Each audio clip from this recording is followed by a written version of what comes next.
this way. I'm going to go ahead and try to record it directly through Twitch so I don't have to, like, or through OBS, so I don't have to go back through Twitch and download the fucking feed after the fact. Yeah, that sounds fun. Oh yeah, it's a hoot. It's a grand old time. Let me go ahead and check the feed because I actually have made some audio adjustments myself. Yes, we'll get into that. We will. But let me go ahead and check the Twitch feed and make sure everything looks good and sounds good. Go ahead and give me 1 second.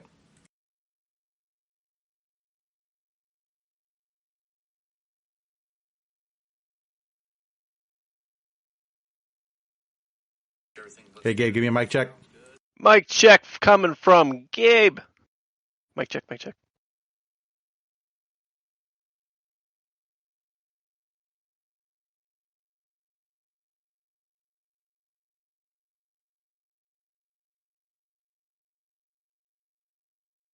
Cool. All right. Cool. I'll go ahead and close that down. This is episode, what now? What is that the correct number? Yep. That is indeed the correct number. Very cool. Oh, sweet. We're dropping frames. I don't know how I'm possibly dropping frames on anything, so I don't have the time for this. Twitch, cut your shit out. How is it? You got cool math games running in the background. I guess so. What the fuck, bro? I dropped 127 frames. How is that even possible? Jesus Christ, man. The fuck, you man? Can't be using the PC as a toaster oven. How many times I got to tell you this? We dug cheese out of your hard drives last time. I guess so. Fucking shit. All right, so I'm going to do something a little bit different with the intro. I'm actually going to play it on my end.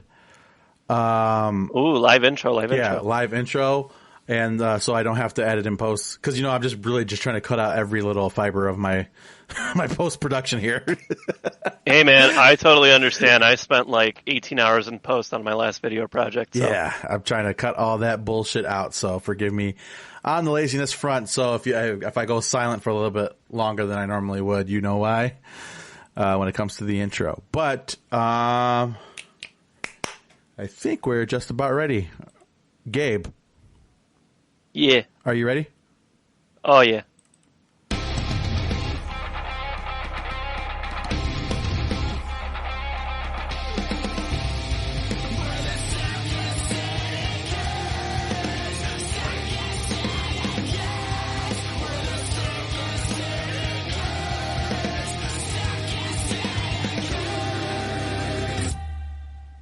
What is going on, guys? Welcome to the Secondcitykids podcast, episode number 171. Oh, my word. We're at 171. And we are back from the south side of Chicago, Illinois. And, of course, it's your host, Jacob. And, of course, I've had my trusty pal, Gabe. Gabe, how you doing, buddy? Hello. I'm doing all right, man. All right. I have the espresso machine at home, right? Okay. And I think it's hilarious because it's like a legal meth machine, like nobody's going to look at you twice if you have an espresso machine at home. Yeah. And so like regular milk kind of fucks me up now, if I'm being honest with you. So I started using oat milk, right? Okay. And I have a brand that I like, but I was at Target the other day and I saw this like protein oat milk. It has 20 grams of protein in a single cup. And I'm like, holy shit, that's kind of a fuck ton, right? Yeah. So I was like, well, fuck it. It's the same price as the other stuff. Let me pick it up and let me see. And so when I like froth the milk, when I froth and steam it, it's weird because like it gets chunky really quick, right? Yeah. But not like a bad chunky. Okay. Like the foam just kind of like clumps together. Okay. So I don't know how I feel about this quite yet, but it's definitely a lot creamier than all of the other like oat milks I've tried. Because that was going to be my next question. My next question would have been, well, what's the texture of the milk like? It's super creamy because there's a point where you get a bunch of like essentially like froth head, like beer head foam, right? Okay. And that's perfectly normal. But when you hit the part where like the milk meets the coffee, it is exquisitely smooth. Oh yeah. Like imagine like chocolate milk texture, but coffee taste. Okay. Yeah. Sorry, dude, but someone just walked in like a weirdo. Hold on. Sorry, go with that. Hold on. Yeah. No, I'll do the thing where I pretend I have a topic I can talk to myself about while Jacob wrangles up the chickens or whatever, because he decided to become an all-natural dairy farmer. Chickens don't produce dairy. No, wait, eggs are dairy, though. We've had this conversation, I think, right? Yeah. The thing is, like, how many eggs do you need that you can justify the purchase of a chicken to your wife? Well, I'm getting to the fucking point now. We'll talk about that in a little bit, because, life and whatnot, but, yeah. Because oh my god! So let me jump to the first point that I want to talk about. That I finally finished the Super Size Me Part 2. Oh man, documentary. What'd you think? It was so intriguing and heartbreaking at the same time. Very heartbreaking. The system is broken and corrupt. With what those people deal with, those poor people that are just trying to work, and provide for their families. That's number one. Number two, I honestly might think it's slightly better than the original Super Size Me. It's leagues better, Yeah. as a hypothesis, because the first one was like, well, what if you just consumed 5,000 calories a day? Yeah. Was what it boiled down to. Correct. Anybody who consumes 5,000 calories a day is going to feel like shit if you're not exercising and stuff like that. It should have been a closer look at what these calories are, where they come from. Can you still maintain some level of fitness while consuming this shit too? You know what I mean? Correct. But it's just like, if I can eat eggs and protein shakes all day. If I slam 5,000 calories of those and I sit here and, just record podcast episode after episode, I'm going to get fat. That's just it at the end of the day. It presented no new information. It was very, exploitative. You know what I mean? For sure. Yeah, I definitely agree with you on that. So it was just kind of this weird thing. And I like how, he ended up opening up the restaurant or whatever, and very much so thumbing his nose at, kind of the system. Right. And I kind of like it. It was kind of funny. I don't know if the restaurant is still open, but I hope it is. And it was just very interesting. But yeah, I don't know how we got into that topic about chickens with eggs and all that stuff. It's literally a conversation of what came first, the chicken or the egg. But it is what it is on that front. But outside of that, because we've been gone for about a month now, because that's kind of what we do. We're like a period. Yeah. So. Yeah, exactly. So no sex this week unless you're brave. Correct. So what have you been up to for the last month, my man? Well, I got a new job.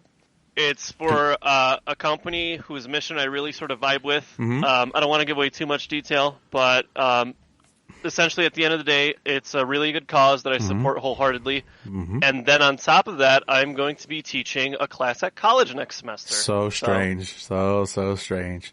Well, let me tell you how that entire thing went down, right? Because I didn't expect it either. I put in my 2-week job, and they're like, oh, do you know anybody that would, take your position? And I was like, well, all of my, peers and friends are sort of settled in their careers, and, they wouldn't necessarily want this, right? And so I was like, well, I have really good standing with the professor I graded for when I was doing my master's degree, right? When I was a TA. So I give her a jingle, we do some catching up, and I pitch the thing to her, and she's like, wait, hang on, you just wrapped up your master's last year, right? And I was like, yeah.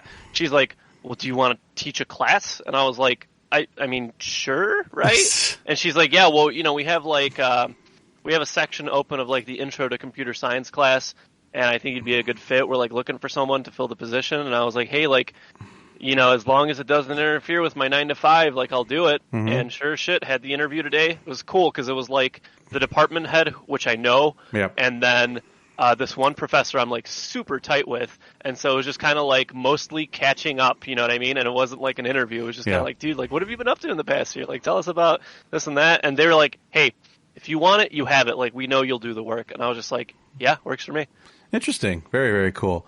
Anything else to report outside of that? Anything else to report outside of that? I believe you did a video of some kind. Oh yeah, that was the motives thing. I think we covered that last time, didn't we? We did not. No. Okay. Yeah. So I drove out to Ohio and met up with Motives, who is also from Ohio. We did a review on Death Throes, their last album. And I just kind of DM'd them. I was like, yo, you guys cool if I pop by, shoot some video, shoot some photos? They're like, yeah, absolutely. I ended up constructing a live show video of their opener. And I kind of put everything together, did some EQing on the sound front, did some nice transitioning, cutting, and clipping on the video front. And I posted it, and they really liked it. And then the show with Silent Planet popped up in Cleveland, and I was like, yo, and they're like, yep, come through. Like, we'll get your ticket settled. And I was like, cool. Nice. Very, very cool. So, yeah, I watched the video myself. It was very well put together, my man. So good job with that. Appreciate it, dude. Yeah, but in September I'll be back there with 2 cameras this time. Mm-hmm. And maybe I'll talk to Garrett. Maybe he'll let me record them too. Ooh, that'd be fun. Yeah. So I think it's fun. They're a very good bunch of people. Yeah, and for I quite sure. enjoy them just as people, aside from the band as well. So that's always like reassuring. It is. You are correct. Yeah. So for me, I also got a new job. I think we might have discussed that briefly. I think it was lined up, but haven't quite made the jump yet. I've officially made the jump. Been there for almost a month now. It's going very, very well. So far, so good. No warning signs of any kind, which is usually a good thing, or I would think. And, I like the group of guys I'm working with, a much smaller company, much more homegrown, not a big behemoth of a company like I'm used to working for. Which may, scare some people away. But for me personally, I think that's kind of what excited me about the opportunities, because what I do has larger implications on the company as a whole, because the company is so much smaller. And that's kind of what, aided in my decision to make that, to make that jump. Outside of the fact, a couple of personal things when it comes to my relationship with FedEx, especially near the end, I had to make the jump. They just made my decision easier for me. So, So that's me. Other than that, my little boy is growing. He just turned 3 months 2 days ago, and he's starting to smile finally. So that's good. I was a little worried about that. No offense, man. Your kid looks like it has a mortgage. Yeah, no, that's what everybody keeps on saying. He looks like an old man, a little old man. But that's okay. Like I said, I'm just glad that he's starting to smile a little bit, because we got a little bit worried that he might be like a serial killer or something. So, that's good. We don't have to worry about that, I guess. Is it weird having 2 of them around now? It honestly, it is much more to juggle. Surreal. Yeah, it is much more to juggle. There's a lot more moving parts to us as a family now. 3 to 4 is definitely a bigger jump than what one might think, especially with Elisana, because she's getting older now. She's going to be 4 next month. Like, holy shit. And she's just so smart and so big, and, it's just weird. It's a weird thing. Yeah, I was telling Eze, I was like, dude, holy shit, I remember when Elisana was like that tiny, and now she's like speaking in full sentences. Mm-hmm. Yeah, and she's just incredibly smart, and it's just kind of ridiculous. Time has been flying by. It just feels like yesterday we moved into this house, and now we filled it, essentially. So this is just kind of a weird thing. But that's fatherhood, man. It is what it is. It's going great so far. No complaints on that front at all. Everything is great. But with that being said, man, we have a fucking loaded ass agenda. Like, it is gigantic. And we do need to get through some of these topics before we move on to anything else. So I believe you put something here on the notes. What is this? Yeah, okay. So I guess let me open this up with, how much are you willing to pay for a good burger? Approximately like a $60 burger. I think I'm in the same ballpark. Mm-hmm. I was going to say like 50-ish, but what's 10 more bucks on top of that, right? But I'm not going triple digits for a burger, definitely right? Definitely not, no. So now, how much do you think the world's most expensive burger costs? $1 million. No, not that crazy. Okay. 100K? A little less. 80K? Actually, let me say significantly less. Like, shit, I don't know, man. Fuck, how much? Okay, so it is $6,100. $6,000. Oh, wow. $6,000 before tip, of course, right? Naturally. Actually, you don't need the tip because this restaurant is in Germany. So, I guess I'll give you the option. Would you like the short description or the long description? Give me the long one. I want the beefy description. No pun intended on that. Okay, so on their website, here is the Ingredienten in German, but the ingredients are in English, so I'll read them off in English. So, top down, we have a Dom Perignon champagne bun, smoked duck egg mayo, okay, Litte gems, I have no idea what that is. Okay. White truffle, okay, pickled tiger tomato in Japanese matcha tea, pickled cucumber in Japanese matcha tea, a Wagyu A5 burger, Okay. The best cheddar cheese. That's literally what it says. Okay. Macallan whiskey, Kopi, Luwak, coffee, barbecue sauce. What the fuck did you just say to me? Would you call my mama? Yeah. We're not done yet, by the way. We have a Pozolito Bellota 100% Iberico vintage jamon. We have a Dom Perignon battered onion ring.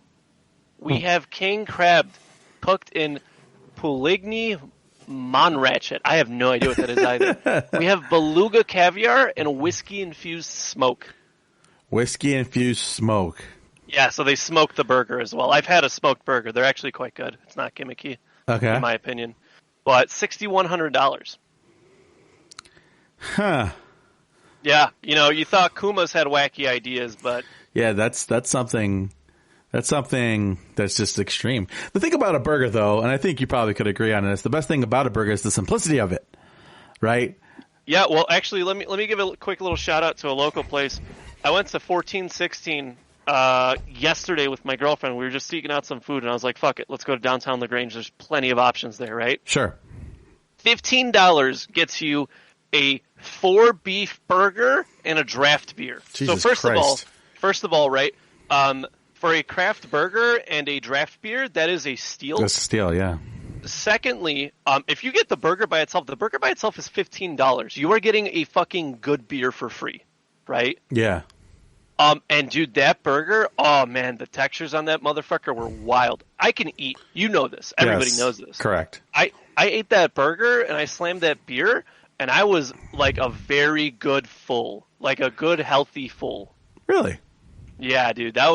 It was, don't get me wrong, it's still like a little greasy, but what good burger isn't, right? Absolutely.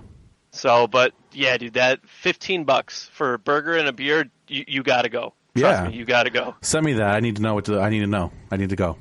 Yeah, absolutely, sir. But that was phenomenal. Okay. And this is the $6,100 burger. If we had sponsors or a Patreon, we'd probably wouldn't buy it because that's ridiculous. Yeah, it's ridiculous. But it's nice to think, right? Yeah, absolutely. One day, maybe. One day. Yeah, all right. You ready for the actual topics now? Yeah, so like I mentioned, it's gigantic. So we're just going to, we have like 1, 2, 3, 4, 5, like 7 reviews on this motherfucker. So let's just go ahead and get this going. So, a variety of films have released, in the last month subsequently since we've done the previous pod, and I want to knock out a couple of these. FYI, these next 5 reviews are yours. I know, it's ridiculous. I've gone on quite the binge when it comes to movies. Number 1 and number 2, I have gone to the movie theater for the first time.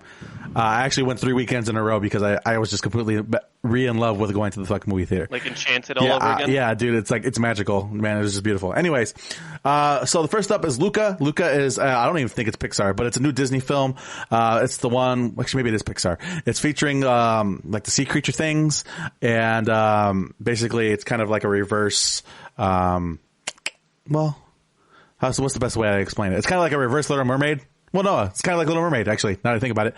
So basically, this little boy, is like a farmer under the sea, and he kind of wants to explore, kind of land and see what it's like. First he's afraid of it, and then he ends up being like a part of it.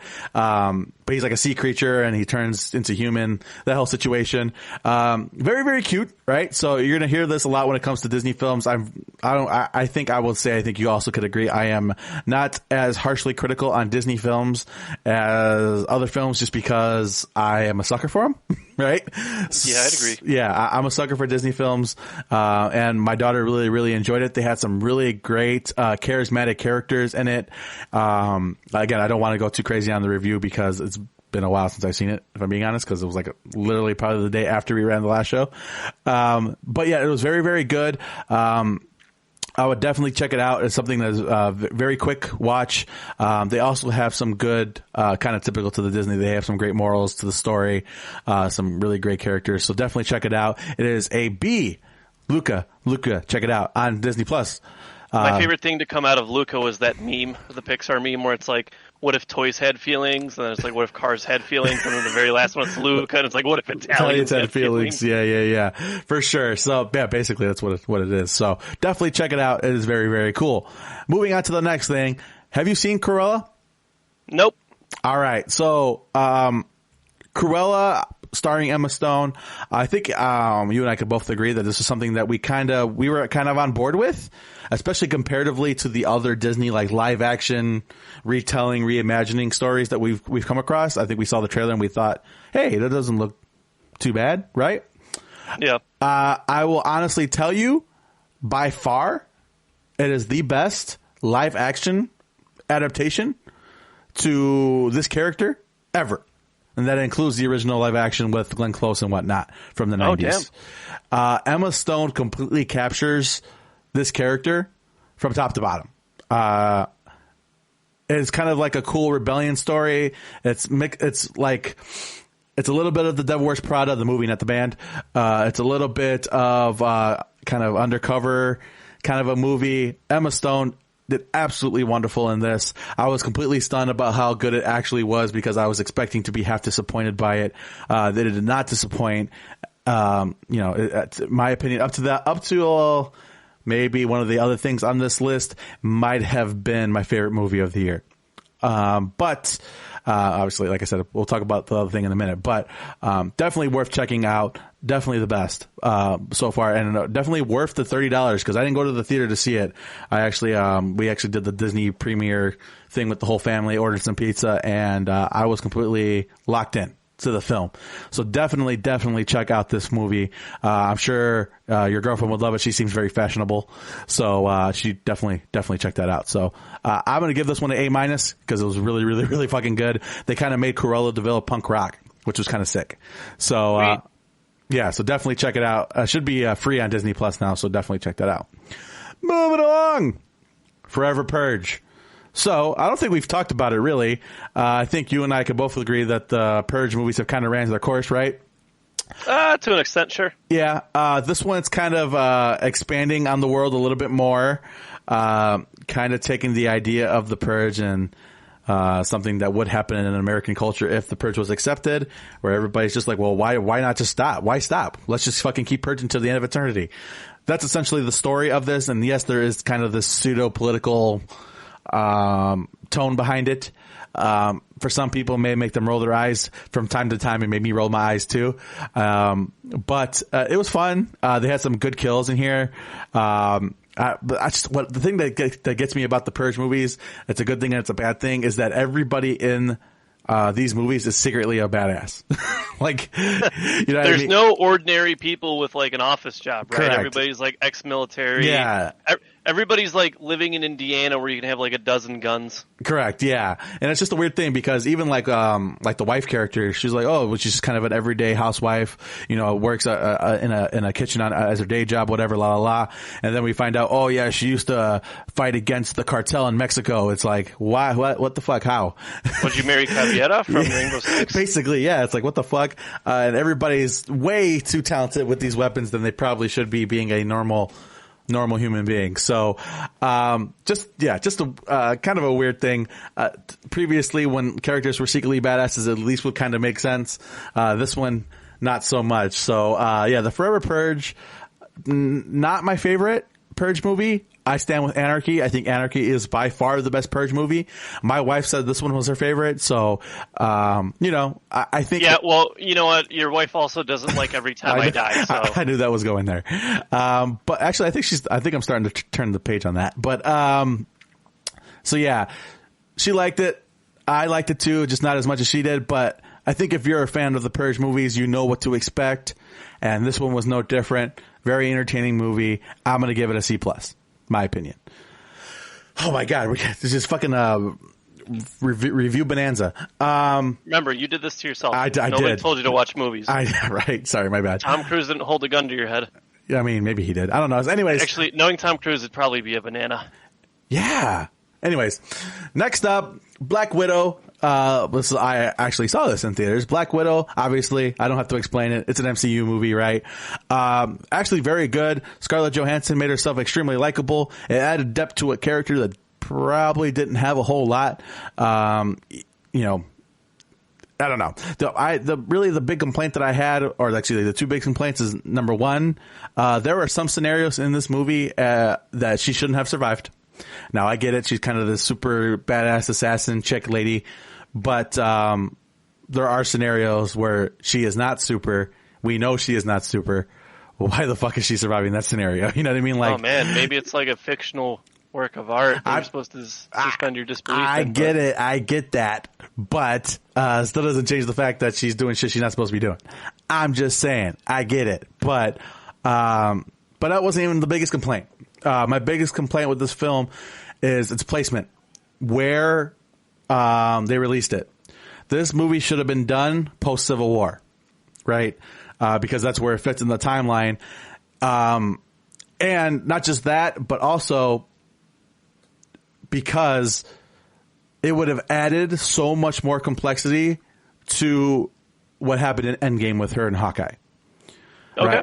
Right? Because basically, I mean, I think her, I mean, we've seen Endgame's been out for fucking 2 years at this point.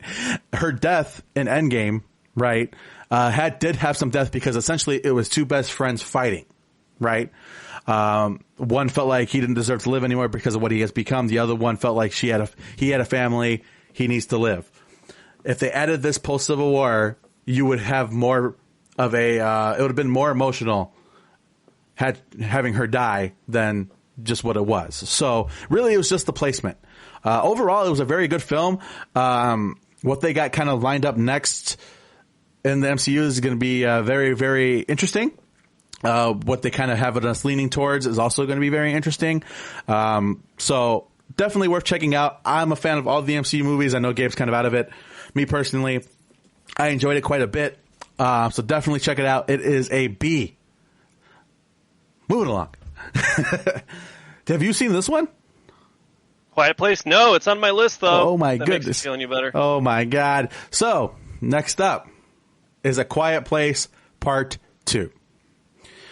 Now, again, I speak for all of us because you and I talked about it in the past, how A Quiet Place, the first one, might be one of the most original, one of the most intense viewing experiences when it comes to horror within the last probably 10, 15 years. Would you agree with that? Yeah, definitely up there with like Ari Aster's work, yeah. Yep. So when I heard Part 2 was coming out, I'm like, well, I didn't really think it was necessary, but I think it's worth checking out because they got John Krasinski back. Krasinski, whatever the fuck you say his name. They got him back, and he's in the director's chair. So I'm like, you know, let's give it a look. So starring Emily Blunt still and Cillian Murphy. I love Cillian Murphy for the record. It basically picks up where the last one left off. So it really kind of wears that Part 2 title, and 100% it delivers. When you watch this movie, you are holding your breath because you do not want to be the one in the movie theater to make noise. Oh, damn. You know what I mean? Everybody, it was dead quiet. When the shit really started to hit the fan, like really, really started to hit the fan, man, you didn't want to be the one to make the noise. Man, it was so, you could cut the tension with a knife, like straight up.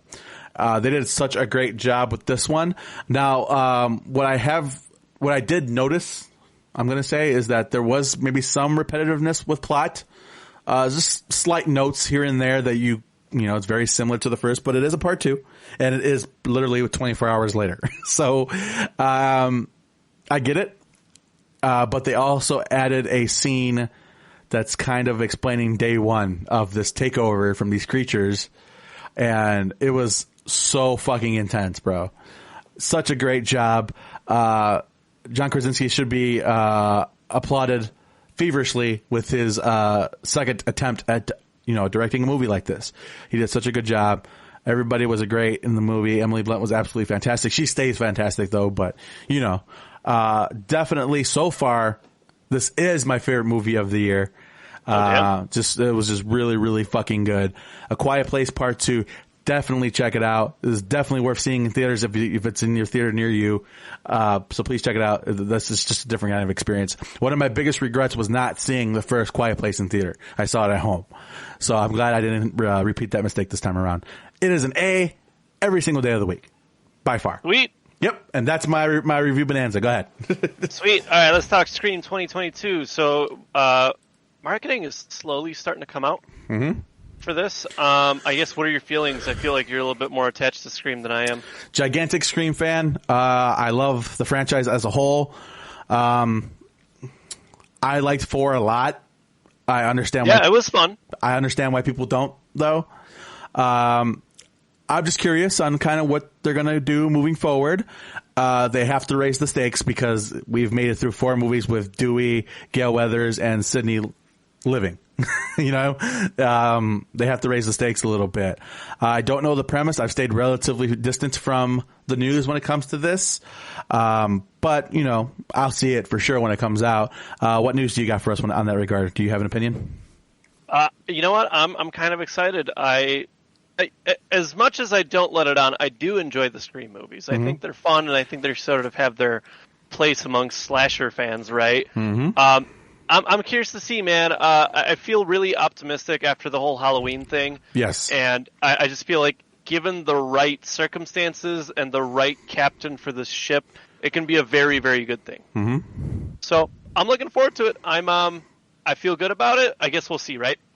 Absolutely. I think you kind of hit the nail on the head. Like, I think Halloween's kind of got these maybe lesser. I don't want to say lesser slasher films because Scream's definitely not lesser, but these redoings or remakes or sequels to these new films that are coming out got them feeling a little bit more ballsy. They're like, hey, we can if they can do it, you know, so can we. So yeah, like I said, I'm definitely going to check it out. I'm a big fan of the franchise. Love it, love it, love it. So yeah, I guess we'll have to wait and see what's going on with that. I guess in addition to that, I feel like when that Nightmare on Elm Street remake in, was that 2015-ish came out? It was like it was earlier than that. It had to be 2012 then. 2010. 2010. Okay. I feel like when that came out, people were like ready to bury like slasher films, and especially after those like Texas Chainsaw Massacre remakes, which have good things in them, but you know, kind of pissed all over the original fans. Blah blah blah. Whatever. Right? I'm getting into it. Yep. But I feel like the Halloween one, people were like, okay, whoa, it can be done. Yes, it can. It can be done. It absolutely proved it. So, yeah, it could be done. You just got to make sure that the person at the helm of this thing loves and respects the franchise. Because otherwise, it'll come off like shit. It'll come off like all the other, you know, cash grab remakes from the mid-2000s onward. You have to love this shit. Otherwise, it's not going to... And people, horror fans especially, they're like a rabid pack of dogs. They can fucking smell that shit. They can... Yeah. They know when that shit's a cash grab. You know, so, yeah, definitely something that they have to make sure that they are paying attention to, because horror fans are nuts and they see through that stuff. So definitely. Cool. What is Encanto? Encanto, I guess the next Pixar jam. This is like a Spanish superpower kind of a movie. I've stayed relatively far away from it, but it is coming down the pipeline. Again, I'm a sucker for a Disney film. I can't help myself. I'm sorry, I'm a grown-ass man who's going to be 28 this year. I love this shit. But I just they had some artwork come out for it, and I believe a poster and like a teaser trailer. It looked very, very cool. Definitely check that shit out when you get a chance. Now, let's talk Loki. So first of all, probably one of the first Marvel properties that I've consumed front to back in a while. Yes. In quite some time, if we're being honest here. Yes. Well, let's just get into it. It's nothing short of fucking phenomenal. It's really good. I think there was a decent amount of twists and turns, and the whole time you're kind of like rooting for Loki. Yes, all of them. And it was a really good story, kind of made by the fans for the fans, right? Correct. Yeah. So, yeah, I've been frontline and center for all of the Disney Plus TV shows. A potential spoiler alert. I'm just going to throw that out there in case you haven't watched Loki yet and you do plan on watching it. I will be dropping some spoilers here and there because I'm heavily invested with the Marvel stuff. I never left. So I kind of knew where this was going to end up. It all had to end up with King the Conqueror, who I'm assuming is going to be like the next, I don't want to say big bad, but definitely kind of a holdover until like Galactus or something like that, right? So I kind of knew where it was going, but I absolutely love the storyline. They made Loki extremely likable, and he's always been likable. He's an extremely charismatic villain that people just love to hate, you know? And they've made him extremely likable and makes you kind of understand the psychology of Loki as a character. Because before he was kind of just like, oh, I'm evil because Reasons. Because I am. Yeah, because reasons. Now you kind of explain it a little bit more. And I think the most intriguing thing about it was the whole TVA situation, right?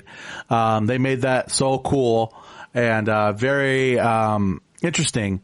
And I imagine the TVA moving forward is going to carry a lot of weight until the next part of the storyline, right?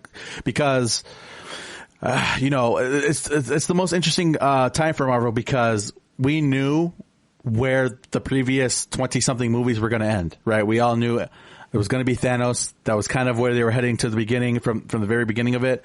Now we're not so much on track with it. And it also gives them the opportunity with the multiverse and splitting timelines and stuff like that to tell stories that they probably wouldn't have had a chance to tell prior. Right? It allows a lot of creative freedom because if they make a decision and if the people don't like it, which they will because it's Kevin Feige and it's the MCU, but if they didn't like it, they could just easily say, hey, it's just this part of it's just a branched timeline. Don't worry about it. Yep. So it's gone. Yep, it's gone. Don't worry about it. And they can easily slap a Band-Aid on things that don't work. And like I said, they don't have a whole lot of swings and misses on the MCU front. They really haven't. Maybe Thor Dark World and exactly. You know what I mean? They've done a pretty good job of protecting this. And I'm really, really interested in what they're going to do moving forward.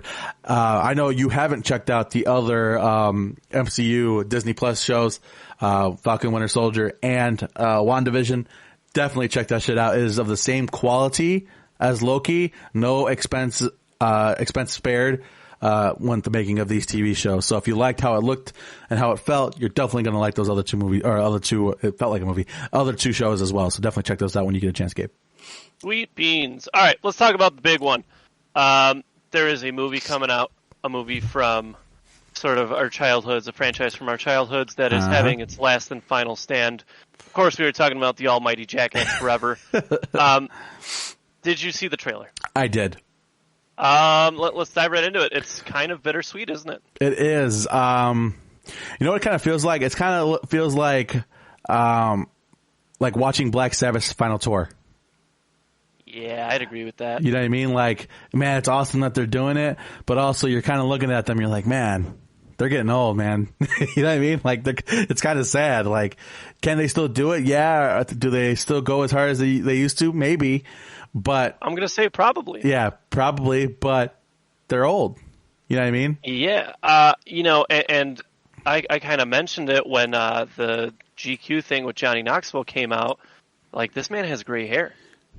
Yeah, that was fucking weird. And that's just so strange to see. Because we always sort of pictured him with like the nice, smooth jet black hair and the captain's hat, and it's just, hi, I'm Johnny Knoxville. Welcome to, you know what I mean? And then suddenly you see this old man, and you don't know what to make of it. I love the money line that Steve-O had, where it's like, you don't really have to worry about concussions until after you're 50. Now, John Knoxville is 49, so we're good. He's got one more. Yeah, we're good. Yeah, man, it's just a little weird seeing it. That's all. I'm excited for it. It looks like most of the original Jackass crew is calling it quits after this one. This is like their swan song, I guess. Yeah. And, part of me wants to say about damn time, but also part of me doesn't kind of want to let go of that part of my childhood. I'm being honest with you. For sure. I'm quite looking forward to the celebrity involvement that they're going to have with this, because obviously they don't have all the jackasses. Ryan Dunn passed away. Bam can't get his life together for more than 2 seconds at a time. But it looks like they had Machine Gun Kelly in it, which I thought was kind of interesting. So I'm curious on who else they're going to pull in to get this done. But yeah, it's definitely a little sad, It's definitely an era that was very important to kind of the CKY skater culture kind of vibe, and you and I were very much a part of that, right? So I'm going to see it in theaters because dude, when I saw, I think it was Jackass 3, dude, I was fucking on the floor. I could not contain myself. Yeah, I definitely am going to see it as well in theaters. That's my plan. But yeah, dude, it's just one of those things that's like a little weird. Like, I feel like the same sort of, soup pot of emotions that I felt when like Logan was coming out. You're like, this is the last one. Like, you're probably never going to see the same formula ever on screen again. You know what I mean? And it's just it's a little strange to me. That's all. Do we know if they have Bam in it at all? I have no idea. I would imagine that maybe he was in a couple of stunts and there's some footage with him, but again, it's one of those things where it's like, well, it depends on how serious everybody was about it. If they're like, no Bam period, then that means no Bam period, right? Man, it's just, to me, it's sad because he was very much the godfather of that. You know what I mean? Because people often associate Jackass, with Johnny Knoxville, and yeah, he had a large part of it. But what people don't understand is that like those first couple episodes of Jackass was just cut up CKY. You know what I mean? Like, yeah, and he brought that formula in with him. Correct. And it's kind of sad that I'm getting somebody in the chat saying there actually is no Bam at all in this movie. So that's heartbreaking. I'm sad that like I said, that he can't get his life together for more than 2 seconds at a time. I just wish he would get help, and so we didn't have to, go through all this and see the last Jackass film without him, because it's just sad. Don't get me wrong. I'm very much pro Bam. I want him to be in this movie because it's just one of those things, man. Like, he was part of the original sort of crew, right? Yeah. But at the same time, like, what memorable stunts has Bam in particular done? Bam himself? Aside from skating. Well, I was going to say when he would fuck up Phil. Yeah, but, at the same time, like, Phil's old as well, man. Like, that's true. You got to stop fucking harassing your dad at some point. I guess, but like, yeah, but I get that. Like, maybe he wasn't the most impressive when it comes to stunts, but the format was him. You know what I mean? It was, yeah, absolutely. It was him. And that, Jackass, or I'm sorry, I should say Bam in particular, brought that necessary like skate relief. You know what I mean? Like, Knoxville doesn't skate well. At all. Yeah, it's horrible. Like, I like the dude. He's one of my favorite members, but he does not skate well at the end of the day. Like, Bam, Wee Man, and a couple of the others, like, skate well. Yeah. And that's just one of those things, man. But, yeah, like I said, I'm excited to see it. Absolutely. Should be very, very cool. Speaking of, like, childhood and, like, formative years, Clerks 3 got greenlit. Yeah. Fucking Kevin Smith got his money to make Clerks 3. And I'm fucking excited for it. I'm jazzed about it. I like the last Jay and Silent Bob movie quite a bit. So, I'm looking forward to this. Now, I'm honestly hoping, because I think we could all kind of agree that, Kevin Smith universe kind of has gotten, a little out of hand. Convoluted. Yeah, a little convoluted. Yeah, especially after like Dogma, it really, like, everything got really strange, right? But I kind of hope that it goes back to basics. You know what I mean? I'm kind of hoping that it's kind of a simpler film and more so an everyday life of a clerk who just doesn't want to fucking be at work. You know what I mean? And it still has those conversations, that they would have prior to that, because essentially, that's what made it so great. Yep. That's even like the foundation of Clerks is kind of what helped, like, me seeing Clerks and understanding Clerks and loving Clerks from childhood is kind of what, feeds this podcast, right? It's essentially, it's friends getting together and talking about random shit like they would at a fucking Blockbuster or some shit like that. You know what I mean? And, that's important to me. So hopefully they get it together. I know Kevin Smith is going to take very close care of this script, because it's his baby. Without Clerks, we would not have Jay and Silent Bob, just period, right? So hopefully it's good. You got any opinions on it? Again, one of those things that I'm kind of sort of excited for. There was a point in time where shit was cool, then it wasn't, and then it kind of came back around, and we're at that point right now. Yeah, for sure. And I'm not even supposed to be here today. But so that's kind of the thing. Clerks 3, very excited for it. I believe, like I said, they started doing readings for the script. So Kevin Smith got his money to get it done. And I know he's been taking it kind of on the teeth recently, because I guess the He-Man thing isn't going off as well as people thought. So I'm hoping that this helps him get his confidence back, because I've stated it many, many times on this podcast. He is the American dream. So yeah, absolutely. I hope it works out for him, and I hope that people give this movie a chance. So Clerks 3, very excited. Gabe, what the fuck is this, and why is it on my thing? Okay, so The Exorcist is a very cursed movie, right? That's what they say. Mm-hmm. The original author, whose name eludes me, was very much in the camp of the Steven dude from SpongeBob, where they were like, okay, we can make this like a media thing, but there's a couple of ground rules, and one of the ground rules for both were no remakes, no spin-offs, right? And then the studio did so well that they wrote The Exorcist 2, and the dude who wrote The Exorcist made the movie so fucking... the script so horridly bad that it lost money on purpose, right? Uh-huh. Anyway, there's a remake coming around because all things that once shown must require a remake down the line, right? This is one of those ones where I'm like, I don't know, man. I don't know if this movie would do well in theaters now. So,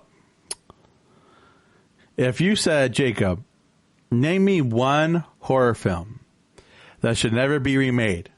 That's like sacred ground, right? That is sacred ground. The first one out of my mouth would be The Exorcist. Yeah, and I would wholeheartedly agree with you on that one. You cannot do this film again. It is impossible. There's no way. What the hell's going on with the Twitch stream? Hold on. Uh-oh.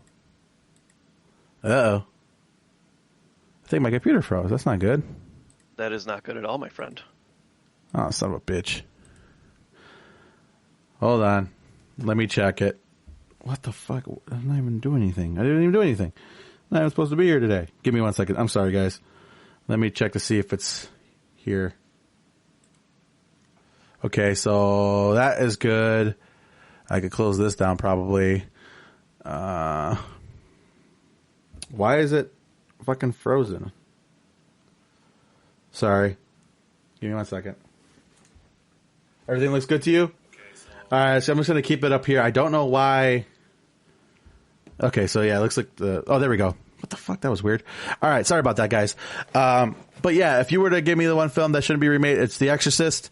And yeah, it's you can't do it, man. You just can't. It's like you said, it's sacred ground. And also, we already know what's going to happen, man. Like, they're going to take this movie and all of the things that made the original one so wonderful and so unique. They're going to fucking 2020 it. Massacre. Yeah, 2021 it. And, you know, they're going to make it a joke. And, I don't know. It doesn't sit very well with me. I actually hadn't heard that this was going to be remade at all, so this is news to me. That was my real life reaction to it. And to me, I know maybe to some people it may seem a little dated. To me, it's still one of the scariest movies ever made. So, I don't know. Yeah, my whole thing is that it came out at a very, very good time in U.S. history, and now it's like, do we even have the attention span for something like this? No, we do not. Don't get me wrong, it's not a slow burn, but by no means is it tenseful 110% of the time at the end of the day, right? Yeah, like it doesn't really move until it starts moving. Then it really starts. And then it doesn't stop moving, right? It doesn't stop. Yeah, but I don't know, man. This is the one that. Yeah. That I feel like most horror fans would agree that, like, hey, like, no. Yeah. Just please, for the love of God, no. It's The Exorcist, and if it's not The Exorcist, it's The Shining. Those two movies should not be touched at all. Okay, so I guess we got our general feelings on that. Talk to me about Ghostbusters. Ghostbusters Afterlife. You seen the trailer for this by chance? I have not, no. Bro, I am so fucking jazzed about this film. They made it look so fucking cool. So yeah, man, it's the new Ghostbusters, and they essentially made children the Ghostbusters. They are the grandchildren of Egon, and essentially him or his family have inherited this farmhouse that he has in the middle of nowhere, and you got all of the original Ghostbuster stuff in there, right? And Sweet. Yep, and apparently it was done with some kind of intention because where he put this farmhouse is supposed to be like the epicenter of some like really strange ghost activity, and he kind of left things behind for his family to kind of take over. It looks sick as fuck, and I need it directly into my veins, because it actually looks really, really good, which is the polar opposite of what everything else looked like Ghostbusters since the original one. So, yeah. So, if you ever see just bump that shit right in. Absolutely. Definitely check out the trailer when you get a chance. If you have not checked out the trailer in the chat, please check it out when you get a chance, because it looks really, really, really, really, really, really cool. Moving along. American Horror Stories. Have you seen any of these, by the way? I have not. So, American Horror Stories is essentially the new rendition of American Horror Story. I guess that's the best way I can describe it. They do like one-off episodes. Yeah. So the entire story is contained within an episode or two. Okay. The first two are interconnected, and they go back to the house from the first season. Mm-hmm. It was fine. It was fun. One of the ones, though, the drive-through, really like genuinely impressed me with how quality that one was. It's on Hulu, available to watch. They do the whole thing where you gotta wait a new week for the episode, but they're 4 episodes deep right now. And I'm digging it. I didn't think I'd enjoy it. Again, my whole thing is like, do we even have the attention span to consume this sort of media anymore, right? Because the whole supposition of American Horror Stories was that this grand story unfolds over however many episodes in the season. Yeah. But now it's like bite-sized bits. It's fun. It's consumable. Some of them are great. Some of them are okay. But like I said, I'm kind of intrigued. I like this sort of self-containment within an episode. They're bite-sized, easy to watch. You can pick it the fuck up whenever you want. And it's entertaining. You know, that's the whole point. You know what you want, Gabe? What? What you really want is the Twilight Zone. That's what you really want. Yeah. But that's another one. Don't fucking touch the Twilight Zone. Yeah. So, okay, cool. I'll definitely get a jump on that. I think, I like I like the idea of American Horror Story more than actually some of the episodes, if I'm being honest. And, they had good seasons and they had meh seasons. That's just what it is. They definitely have. So, yeah, that's cool. I'm glad that they're taking more of a Twilight Zone style approach to it. Like you said, kind of keeping these stories self-contained, nice little neat package, and, moving on. So that's good stuff. Now, let's go ahead and get into gaming. So gaming, relatively short, especially compared to the rest of this shit. But yeah, so let's go ahead and get to it. So I don't know if you've seen this yet, but Nickelodeon has announced a Super Smash Brothers style all-star game featuring all your favorite Nickelodeon characters, including some like serious legacy characters like fucking the monsters from Our Real Monsters and shit. Damn. Yeah. Oh. Yeah, they're going deep, bro. They have some really throwback characters. I think I saw Stickly too. This is the game that I didn't know I needed. Now, obviously I'm not expecting fucking it to end up on the Evo circuit at all, but I kind of love the idea of this.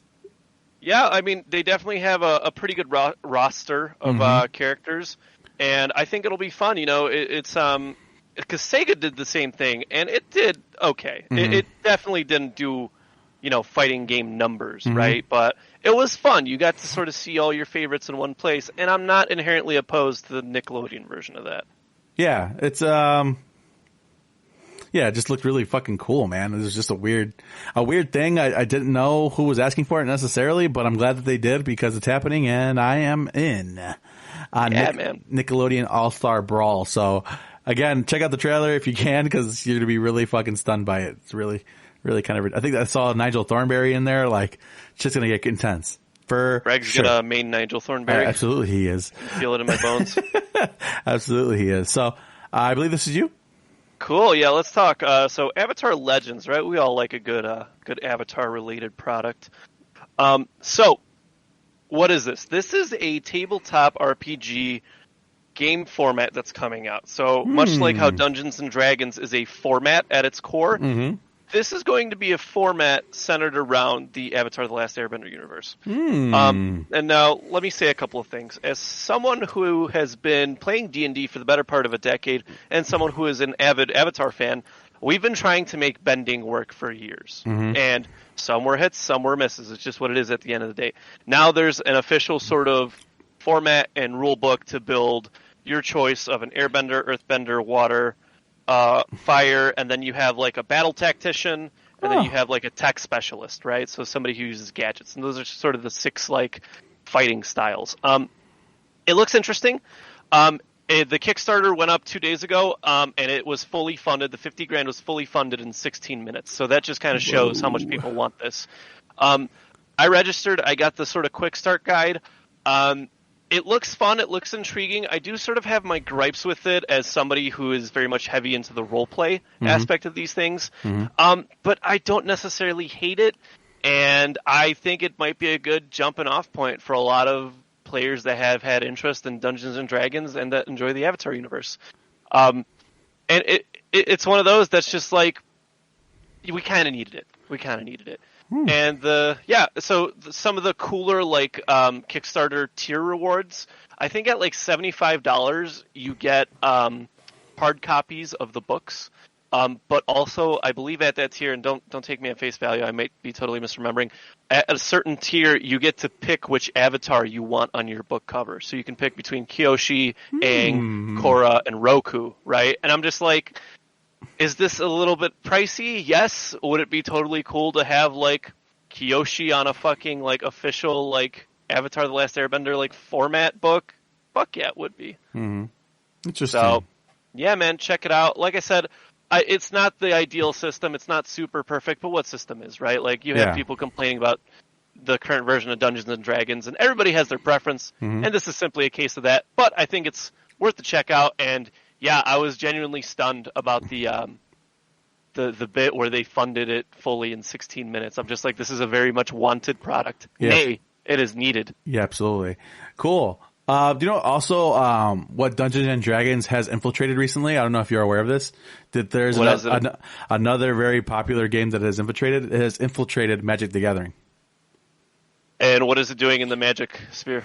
So essentially, they're having like enchantment cards that are like going through the dungeon, so to speak. So it's kind of like a phased enchantment card, and you could kind of pick your path through it. And there's a lot of crossover with Magic the Gathering and Dungeons and Dragons recently.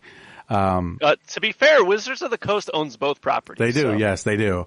So it was like, I wasn't aware that there was something that they were doing, but I've been playing a lot of Magic the Arena, and that was the new set, was this new dungeon crawling mechanic thing, which is quite interesting. Now, I fucking hate playing against it because it's annoying as shit. And I'm more of the traditional Magic player, right? What you are to Dungeons and Dragons is what Magic the Gathering is to me.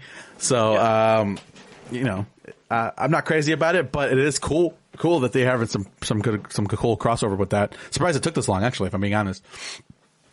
Yeah, I think both those are very sort of like sacred grounds. They've both been kind of their own entity for a very, very long time, and I feel like double dipping would, spook some people. For sure, yeah, for sure.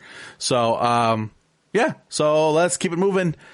So, Dead Space, huh? Let's talk about it. Yeah, so, okay, I love Dead Space. I haven't fucking played it, though, and that's, like, the biggest thing. People are always like, dude, you'd fucking love Dead Space. I know I'd love Dead Space, but I never played it. And so now I kind of get that opportunity to play is it a remaster? It is a remake, from what I understand. It is, completely new. So, keep your greedy little nubby paws out of it and sort of just emulate what made the first one great, and we'll be okay. But there's a problem, Gabe. It's EA. It's EA. And who was the original developer? Was that Visceral Studios? Yeah. Yeah, EA cannibalized them, if I'm not mistaken. Correct. Redwood Shores, excuse me. But they're still long gone. Yeah. It's EA. Yeah, I guess we'll see. But it does look sick. It does look very cool. So I'm going to give it the benefit of the doubt just because I want another great Dead Space game that's actual Dead Space. Dead Space 3 was cool and all, and it was more action-based, which is great, but give me a legitimate Dead Space, and I'm a happy camper. Yeah, legitimate. It's got to be creepy. You got to be creepy. No more action. I mean, the action's there is important when, you know, it comes when it needs to come, but I don't need it 95% of the game. You know what I mean? So yeah, absolutely. There's a fine line. It's like what Resident Evil did, right? Correct. So I guess we'll have to wait and see. Moving along. Steam Deck. You heard anything about this? Yeah, buddy. Have you heard anything about this? I've heard a thing or two about this, correct. It looks fucking great, man. My thing is that, you know, everybody's been bitching and moaning about, like, oh, can we get a Nintendo Switch Pro with, like, a better processor and it can handle stuff and a better, like, screen and better battery life, right? Just, like, quality of life upgrades. But, like, the main thing everybody wanted was the fucking stronger processor. Because even a game natively made for the Switch, like Breath of the Wild, is still super laggy at points. And then Nintendo dropped the Switch OLED, which has a fancy new screen, and then Steam a week later says, fuck it, we'll do it ourselves, and they dropped this thing. Correct. So it is essentially a Windows machine running a Steam OS, if I'm not mistaken, and they were like, you could fucking install anything you want on here, right? Yeah. Here's my thing. If anybody's going to, like, do this, it's going to be Steam. And by the way this product is looking, and by the way it's sold out, I have full faith that this is going to be one of those things where people are like, well, you should only get a Switch if you're, like, a big, you know, Nintendo, like, exclusive fanboy. And here's my thing. If I can play Dark Souls on the go or any of the other big games in my backlog, I'm buying it, period. I'm waiting for, like, a compatibility list, but by the sounds of it, it looks like it'll be capable to handle many, many things. Most things. Yeah. I got a problem, though. What's your problem? Do you recall a little item called the Steam Box? The Steam Box, I do. What the fuck happened with that? I have no clue. Exactly. That's the problem. That's my problem. Now, I'm more than excited for it. I probably won't get one, but I think it's good to have more, arms or more feet in the race, obviously. But they have done something similar to this in the past, and it didn't work necessarily because they've entered a very crowded market. So I'm genuinely curious on what's going to happen with this because Nintendo's had a stranglehold on handheld, like, for 30 years. Yes. But even before that, let's be honest, like, since the original Game Boy, they've had a stranglehold on handheld, just about. Yeah. So, I want it to do well. It's Valve and Steam, like, they're a good company. They take care of their consumer base. Like, it's like their number one priority, which is why people love them. But, I'll have to wait and see, what exactly it looks like. Again, I'm not pre-ordered. Or anything of those means, but am I excited? Fuck yeah, I'm excited. For sure. Yeah, for sure. It's definitely something that's interesting and kind of came out of nowhere. I don't think anybody really anticipated that they were coming out with some kind of handheld device. I was the first I heard of it was when they were announcing it. It's weird. No, definitely. They're very good at the hush-hush, and then suddenly it's like, Half-Life Alyx, what? You're right about that. So there's that. Moving along. Next thing. Let's talk about the Elgato Wave XLR. So if you were listening to me right now on this podcast, you are listening through the Elgato Wave XLR. I have one. When I put it on the list, I didn't have one. But essentially what it is remember when you and I were talking about the Go XLR, right? Yep. Essentially what it is Elgato's version of that. And as opposed to having like faders and stuff physically on a really bulky piece of machinery, you have it in software. That is what this podcast is being run on currently. And I like it. I like it quite a bit, actually, if I'm being honest. Once I finally started to get like everything connected the way I want, I'm able to control exactly what my streams sound like from top to bottom. I'm able to have music playing for myself, but not for the stream to avoid any DMCA issues. I'm able to have my volume set up the way that I want. It gives me two sub mixes. The mix that I am monitoring and the mix that goes to stream is different. It is very cool. A very nifty little device. Cause I was going to get, the Go XLR. That was something that you and I talked about for a decent amount of time, but I just never got around to it because it is a very expensive piece of machinery, and a very expensive piece of gear. This thing comes in at $150.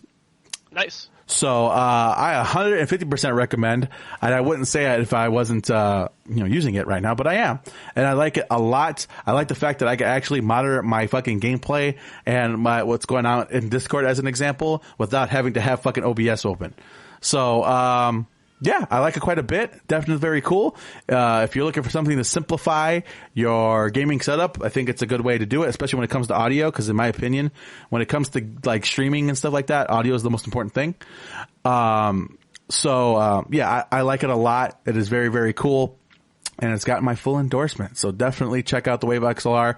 I have officially removed my audio interface from my setup. The only time I'll use it is if I'm recording music or something like that. So, yeah, cool stuff. Cool. Yep. Cool. Let's get into music news and reviews. Sure. We got quite a bit to get through. Absolutely. So first of all, I slapped this one on here. Teenage BottleRocket, an old school punk band, threw a show in Florida, and it was infamously dubbed as the Vaxx Show. If you were vaccinated, you got in for free. If you were not vaccinated, the ticket prices were something crazy exorbitant, like I think like $5,000 or some shit to get in. Oh, wow. And I just think it's hilarious. So. Yep. Okay. Yeah, you had to bring proof, obviously, but I'm just like, hey, man, what do you expect a punk band to do? Yeah, for sure. I mean, cool beans, I guess. Yeah. Yeah, moving on. Yeah. So the Saosin Debacle. Have you seen anything about this? I have not heard anything about this. Okay, so I don't remember who it was. I think it was somebody from the band, but they were like, oh, it's Saosin, not Saosin. And everybody was freaking the fuck out. What's your take on this? It is Saosin, yeah, that is correct. But I say it's Saosin, but originally it was Saosin. That kind of, and then it kind of took on a life of its own, and then people started saying it wrong, and everybody started saying it wrong. So yeah, it is Saosin, though. That is the correct way to say it. Cool. Well, yeah, there you go. An OG fan of Saosin. Please do not murder us. That would be nice. Okay, moving on to Ice Nine Kills, the band that just keeps on gimmicking. Yeah, so they've announced the new album. They've dropped a new song. Have you heard the new song? It's Hip to Be Scared or whatever. Hip to Be Scared. It's okay. Yeah, it's based on American Psycho, which I don't really classify as a horror film, but we're not going to get into that. And yeah, they're dropping off the new album. It's Silver Screen Part 2. Whatever, man. I mean, I'll give them this. They know how to write a fucking really good chorus. They're very good at marketing the album and keeping people interested, and that goes in part with being a band and making numbers at the end of the day. You and I have our reservations about this, but at the end of the day, if you're doing well, do what you got to do. Particularly, they put on a good live show. Sure, they got a couple bangers, but I'm not going out of my way to see this one, boss. Yeah, I'm going to pay close attention to it, but again, it's coming off as horror the musical as opposed to songs written about a horror movie. Is coming off as like horror musicals, and it's just starting to rub me the wrong way a little bit. I'm not gonna lie. But it all started with the Scream song. The Scream song was like Scream the musical. It's not even, it's not even the same quality of like American Nightmare or anything like that. It's weird. Yeah. All right, let's move along. Do what you got to do. Blake Hartman. He has departed Counterparts. I don't know how I feel about this because he was originally in 100th. And a lot of those early 100th albums I hold near and dear to my heart. I think they're absolutely phenomenal. And he left them, and then he was in Counterparts, and we loved him in Counterparts. Nothing Left to Love was fucking phenomenal. Even the album before that was like very good, like A tier. For sure. And now he's out. I'm curious to see what the band progresses into, and I don't know. I wish Mr. Hart, the best of luck with his new project, whatever he decides to do. For sure. I think they'll get along good. They'll get along fine, They're a good band, and I'm sure they'll have musicians just jumping to join. So I think they'll be fine. Yeah, one of those things is just that. Are they gonna go fucking like shoegaze on me? God, I fucking hope not. Watch your tongue, young man. Yeah, I'm playing around, but yeah, you're right. I'm sure Counterparts will be fine. It's just sad to see it go. Those pinch harmonics, man, they just did something to you, And yeah, that's all. It's just an end of an era. For sure. Moving along. Victims, album number 4. What is the subtitle for album number 4? I don't think we put it on here. Shit, let me look it up. I have it. Hold on. Give me one Something second. brutal and nasty, much like the album. Well, I was just looking at it. What the fuck did it go? I downloaded some extra shit. Hold on, I'm sorry. Oh, Lord. Yeah, we are a professional podcast. It is called... I'm sorry if you hear my child screaming, by the way, because he kind of just lives in screaming at the moment. Not the same way that I do either. Numb the Ache. Okay, start us off. I am at... See, like, every time they drop something, it blows my mind because there's only 3 of them. There's literally fucking 3 of them, and they put out music that has the same girth as a fucking band with 9 members. Exactly. Yeah, they could pull off Slipknot covers, and you're like, oh yeah, there's got to be like 7 of them, right? No, it's just 3 of them. It's incredible to me. Number one, because they're local and their quality of their music and the quality of their production spares no expense. And if you would have told me they're signed by a major label, and I would totally believe you. I don't know how they pull off that sound. And it's uber impressive. So, yeah, man, it's a really good piece of work. There's a bunch of bangers on this album from top to bottom. It's just relentless assault on your ears in a good way. And, I play them before my streams now. So I like Victims a lot. And I'm just impressed by them. I can't get it. I just don't understand. my little fragile brain can't handle how awesome they are. So, weird. Very, very weird. I feel like, I don't know, sometimes I have a lot to say about albums, but I feel like some of my better reviews go by what I don't say. Mm-hmm. And I feel like you encompass that wholeheartedly. Mm-hmm. Victims is a band that does not fuck around. Mm-hmm. They're a band that deserves to be around more than anybody fucking else. And, we sit here and we sing and we praise bands like Sanction and bands like Dead Awake and, but there is just something wildly stupid about the shit they put out in the most bestest way. And if you want to talk about pack leaders, there's nobody better than Victims right now. Because these dudes live, 20 minutes from us, and they are reaching all across the country with their music, and they're reaching overseas, and there's fucking 3 of them. Dude. Yeah, I don't know. It literally blows my... Victims, if you ever listen to this, let me shoot video for you. Oh, here we go. It would be a fucking honor and a pleasure. Here we go. Listen, there's only so many combinations of words out there to describe what this album does, and I am like, I am lacking the right combination to describe that. It's almost like we're not worthy to even talk about it. It's just, I don't know. I feel like the album gave me a concussion. Yeah, and then I'm coming back for seconds. Yeah, it's weird. It's a weird kind of situation. But yeah, definitely check it out if you're into heavy music. Holy shit! Yeah, I know it's not early. It's the fucking 8th month of the year. But if you want to talk about forerunners, this is definitely up there. Gonna have to agree with that too. All right, so let's get into, because my kid's crying, so I'm trying to wrap it up. Let's go ahead and get into certified bangers of the week. Sure, let's talk about the big boys at Underoath. Yeah. So they actually dropped 2 singles by the time we got around to recording this. The first one's called Damn Excuses. The second one's called Hallelujah. Let's dive into Damn Excuses. The moment this dropped, I was like, hey, new Oath, check it out. And then I was just like, yo, this is a cut above Erase Me. And I didn't love the album. I know you did, but even you agreed with me on that point. Yeah, I agree. The Giants are back. Yes. And, I feel like we say this every time they drop new music, right? But, I feel like this is just what we fucking needed. Yeah. Damn Excuses is something straight out of Lost in the Sound of Separation, in my opinion. Absolutely. But in a good way, like a fresh way. It's a little bit more industrial than other things that they have done. And it came out swinging, which is important, right? So I'm glad that they released a heavy track, especially when it comes related to the other one. So next up, I guess the album's going to be called Voyeurist, which I think is an interesting album title. Yeah. The next song is called Hallelujah. Now you want to talk about a song on the other end of the spectrum, right? A song that's a lot more melody and has this weird kind of droning chorus.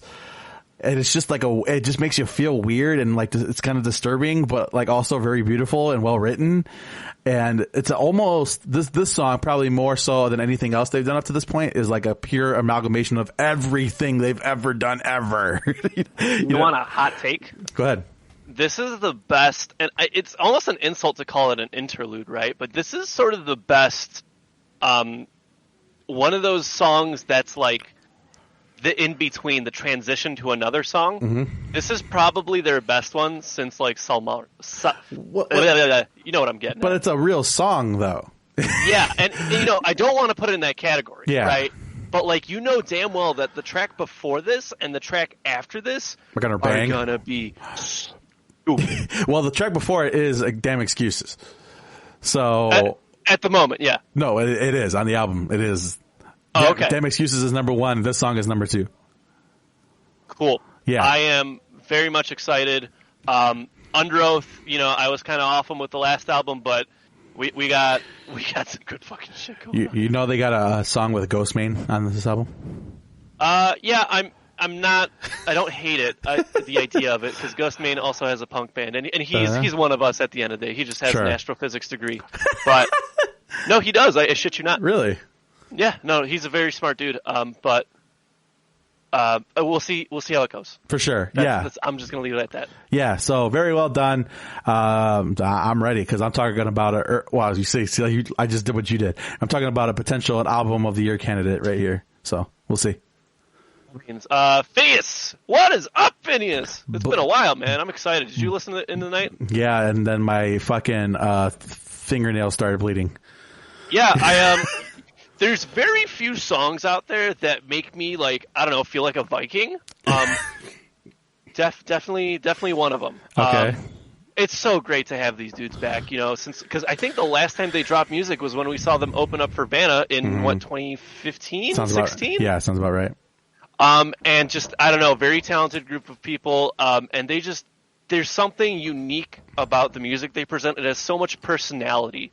And I feel like this is a very wildly underrated band. I'm so happy to see them back. For sure. I can't wait for this album. That's pretty much all I got to say. If you have me excited for your album, your singles are doing something right. Yep. I agree. I like it. It was really good. I liked it a lot.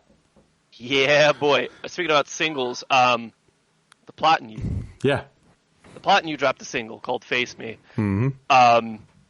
So, just for context, right, just to kind of revive everybody's memory here, Dispose is one of 4 albums that has a 10 out of 10 score for me. Mm-hmm. Now, I don't hand those out. There's only 4 or 5 of those in the existence of this podcast. And Face Me has all of the characteristics I like about what made that album good, and then some on top of it. Mm-hmm. The first time I heard that opening scream, dude, I could not believe it, right? I was just waiting for it. I was like, oh man, don't tell me they leaned hardcore into the pop stuff. I don't want that. And then boom, it came, and just my entire world froze for a moment. Mm-hmm. What do you think of it? All right. So, I liked it a lot, a lot.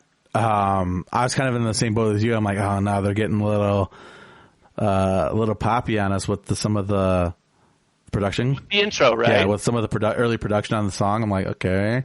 And I wasn't totally hating it. I'm like, okay. I could see them going this direction, and then it just kind of takes off and soars.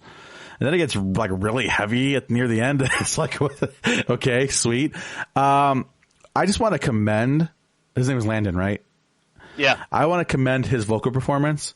He's starting to enter Sam Carter, Marcus Bridges territory for vocalizing vocals. You feel that fucking emotion. Yeah, for sure. The song moves quite a bit. It goes through a variety of transitions from styles and from one to another. They made some really good production choices. The keys and the synthesizers are fantastic.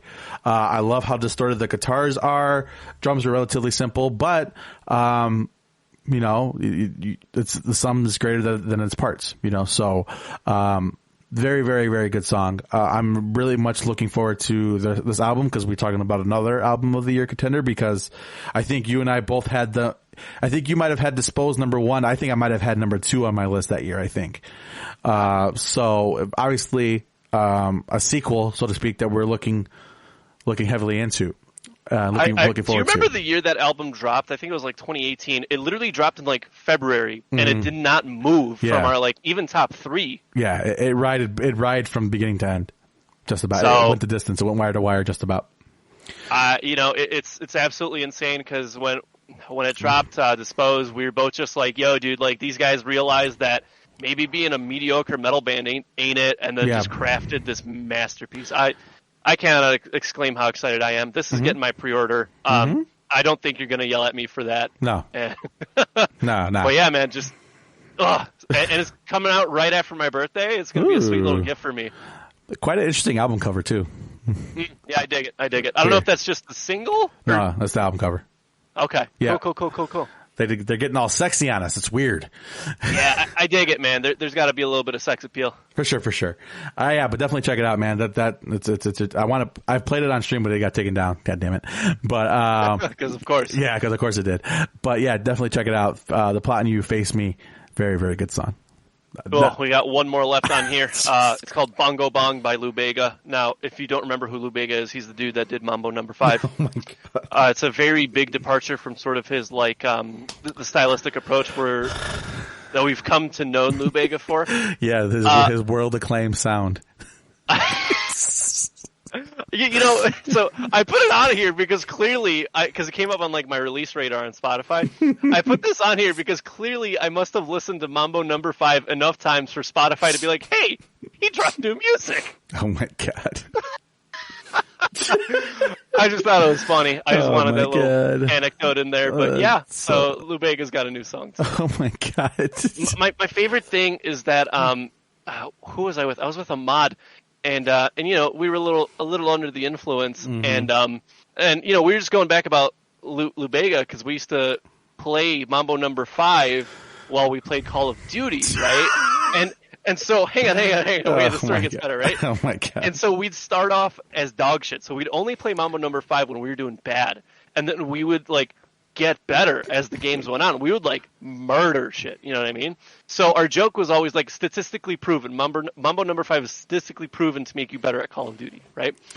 And we got into it one day, and I was just like, bro, like Lou Bega has the one song. He's like, what the fuck are you talking about? I was like, bro, name me another Lou Bega song. He's like, bro, he has at least another 4 certified mambos. And I lost it. I could not keep a straight face. See, like I used to listen to Suicide Silence Genocide when I wanted to get amped up in Call of Duty. Gabe listens to fucking Lou Bega Mambo No. 5. I don't understand. I don't get it. But your fascination. Yeah, I guess check it out. No, let's not.